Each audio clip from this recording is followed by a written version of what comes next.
Mouraï Bravotaï, Birchut Arav Aroaz, le limoud de Nishmat, Yitzhak ben Shimon Saban, et Shimon ben Laïza Khalfon, Alors, cette semaine, on va lire la paracha de Kitavo. Kitavo, c'est la paracha des Klalot. Toujours la paracha des Klalot, on la lit avant le. Comme la Gemara dans Miguel d'Afel Medalef dit, on le lit toujours avant Rosh Hashanah, qui dit Tichle Shana Vekilotea, afin de finir. Et voilà que dans la paracha de Kitavo, on parle des Bikurim. Alors, Shapira, toujours, il disait ce Dvar Torah là, et je l'avais beaucoup aimé. Dans la paracha, il écrit que Kitavo, elle reste quand tu vas venir en Israël. Bon, c'est après Kivouch ve Chilouk, donc c'est après 7 ans de Kivouch et 7 ans de Chalukah. Alors, quand tu vas venir en Israël, tu vas voir les premiers fruits, les premières prémices qui vont sortir, tu vas les prendre et tu vas les mettre dans un téné. Alors, quand on va, la première chose qui peut nous éveiller, c'est ce mot téné là. C'est un nouveau vocabulaire, jamais on l'a vu. Toujours Ravitar, il ne parle pas de ça, hein. Je ne crois pas qu'il parle de ça, mais Ravitar, toujours, la parole de la semaine dernière, il dit le mot Vechashak Taba. C'est un mot qu'on n'emploie pas. Chashak, c'est quoi ce mot Cheshek là qui sort? Cheshek. Bon, c'est l'Orachayim le massé. Alors, là, ici, la Torah aussi, elle a employé un mot que jamais elle emploie, c'est le mot téné. D'habitude, si on veut parler d'un panier, on a vu dans la paracha de Yosef, c'est le mot sale. Téné, on n'a jamais vu ça. Il dit le Balatourim Malamakom, c'est quoi téné? Téné, c'est tête nun alef, ça veut dire Gematria 60. Et que Midera Banan, on a un devoir de donner 1/60 des Bikurim. Minator, il n'y a pas de chiot. Midera Banan, il y a un Echad Meshishim. 1/60. Et il dit d'ailleurs, si tu remarques dans toute la paracha de Bikurim, tu ne vas pas trouver la lettre Samer qui fait reflet de 60. Tu ne vas pas le trouver. Et c'est pour cela qu'il n'y a pas écrit. Donc on n'a pas écrit la lettre Samer, parce que la lettre Samer, elle reflète le Satan. Le Satan, c'est le. Bon, on ne comprend pas ce qu'il est le Balatourim, il est mode l'Omouvan. Qu'est-ce qu'il veut, Nuntel. Si la Torah ne veut pas l'écrire, la lettre Samer, pourquoi l'écrire en Gematria? Si tu ne veux pas l'écrire, ne l'écris pas. Mais là, tu dis, j'ai pas écrit la lettre Samer, mais elle est écrite dans le mot Téné. Téné, c'est 60, donc dans la lettre Samer, tu vas trouver le mot Téné. Il faut comprendre ma pshat baiser. Alors, toujours, il disait comme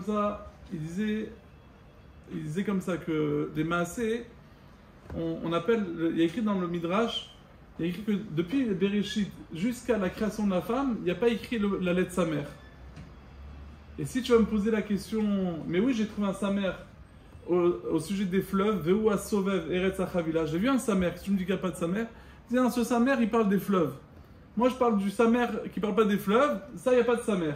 Et où il est le Samer? Quand Hachem il a créé la femme, il a créé la lettre Samer, et le Satan, il a été créé aussi en même temps.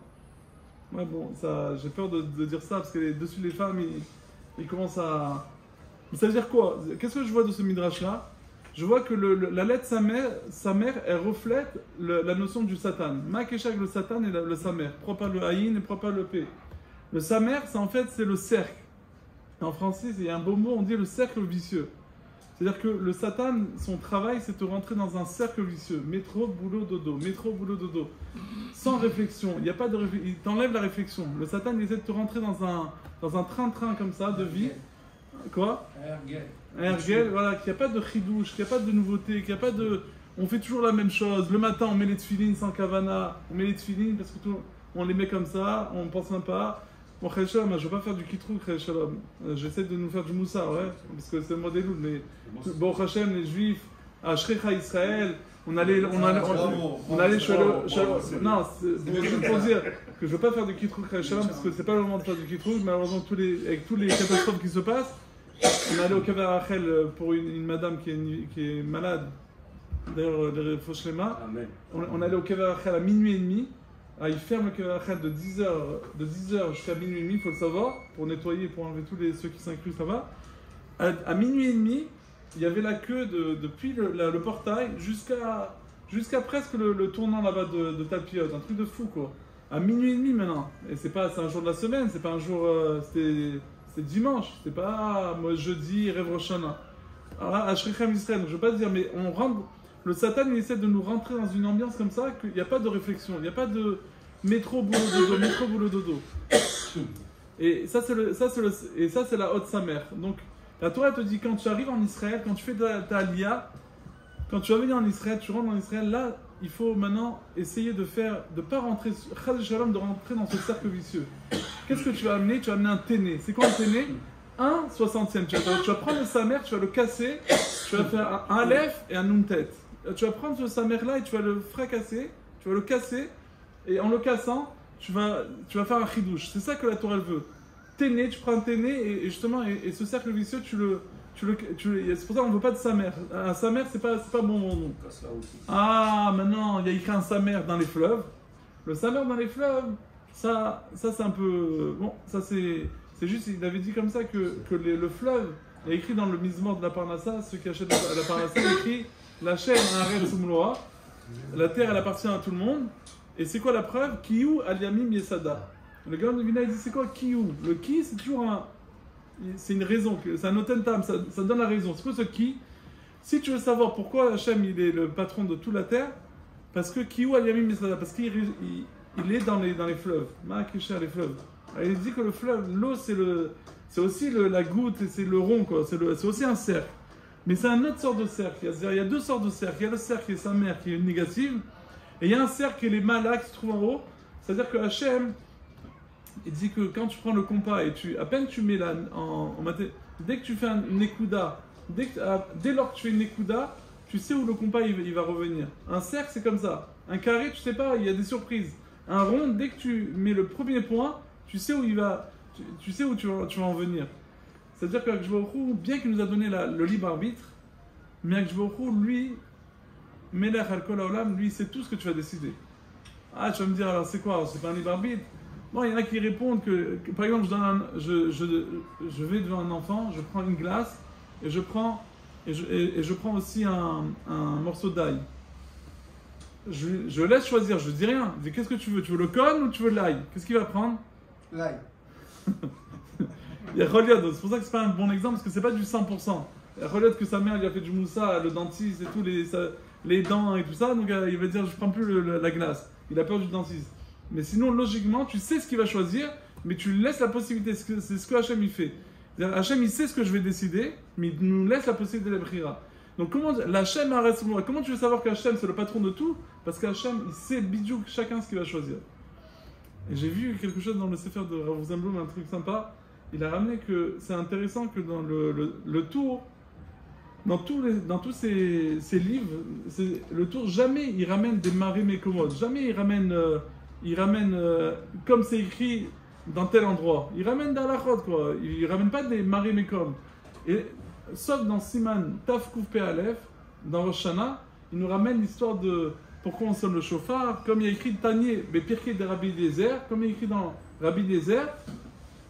C'est écrit qu'on sonne le chauffard parce que Moshe Rabbeinu il est monté en haut et ils ont sonné le chauffard et c'est un moment de tchouva, etc. Et Rabbi Akadosh aussi, quand il a commencé la première Mishnah de Brachot, il commence avec Rabbi Eliezer. C'est intéressant que ce Rabbi Eliezer il est là, il est présent toujours dans les débuts. Pourquoi il a choisi le tour la seule fois Rabbi Eliezer et Rabbi Akadosh la première Mishnah Rabbi Eliezer. Il ramène un nom d'un commentaire, il dit comme ça, il dit qu'en fait il dit que, Bémed, on sait dans l'histoire, en bref, je dis, Rabbi Eliezer, c'est le fils de Orkenos. Son père, c'était Orkenos. C'était un riche. À 28 ans, ce Eliezer-là, il a commencé à pleurer. Il pleurait. Son père, il dit, qu'est-ce qu'il y a? Il a dit, papa, je veux étudier la Torah. Il dit, qu'est-ce que tu veux étudier la Torah? Tu as vu quel âge tu as? 28 ans. Fais des enfants, et tu les mettras dans une école juive, si tu veux. Mais toi, tu vas étudier la Torah. Il a commencé à pleurer. Il a jeûné pendant 2 semaines, il a écrit. Jusqu'à que Eliyahu Hanavi s'est dévoilé à lui, il lui a dit voilà, monte à Jérusalem, à Yerushalayim, tu vas voir Rabbi Yochanan ben Zakkai. Bon, c'est étonnant, Rabbi Yochanan ben Zakkai. C'est comme si un type qui descend du bus à Bnei Brak, il connaît rien, il n'a même pas de kippa, il ne sait même pas lire. Il me dit qu'est-ce que tu veux? Je voudrais tuer la Torah. Va chez Rav Shach, Makesher. Mets-le dans un niveau, là-dessus, tu le mets au top niveau. Bon, c'est Eliyahu Hanavi qui dit. Et voilà que ce Eliezer-là, il arrive, Rabbi Yochanan ben Zakkai lui dit alors il pleure aussi, il dit qu'est-ce que tu veux? Il dit moi aussi je veux étudier la Torah. Il dit mais tu sais lire Birkat Hamazon, Kriyat Shema, tu sais faire quelque chose? Rien. Bon, il lui apprend et tout, il lui apprend aussi 2 halachot par jour. Et voilà que Rabbi Eliezer, dans Mishnah d'Avot, on dit qu'il avait 5 élèves ou 4 élèves, 5 élèves, Rabbi Yochanan Zakkai, et Rabbi Eliezer, c'était Borsid chez nous Ma'abed Sipa. C'est quelqu'un qui perd rien.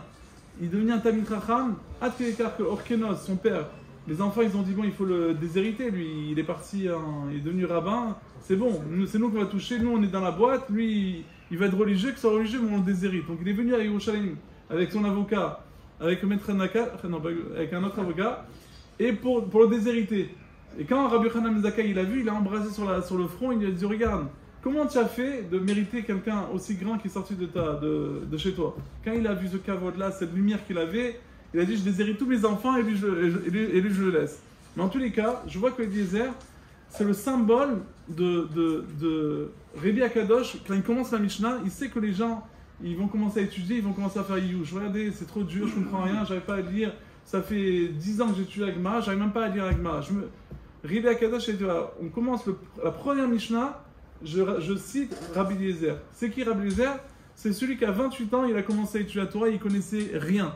Et il n'a pas lâché, donc c'est-à-dire c'est lui notre maître pour tous ceux qui laissent tomber. Et la même chose le tour. Le tour, il a dit, regardez, si tu vas dire, ouais, l'année dernière, j'ai dit je vais faire tchouva, en Elul, j'ai pris plein de choses sur moi. Après Sukkot, ça y est, je suis reparti comme au début.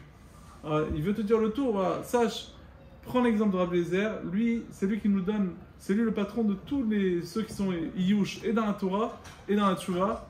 Et pour ça que ces paroles sur les Hashem qui nous amène les Rtov, les Chaim Tovim Shalom, et je m'excuse, c'était la parole de parler. Rabbi Yochanan Omer, ça je vois Paul Zagosrel, qui carrément Torah, je demande à Khaim Masko, il y a que des Torah.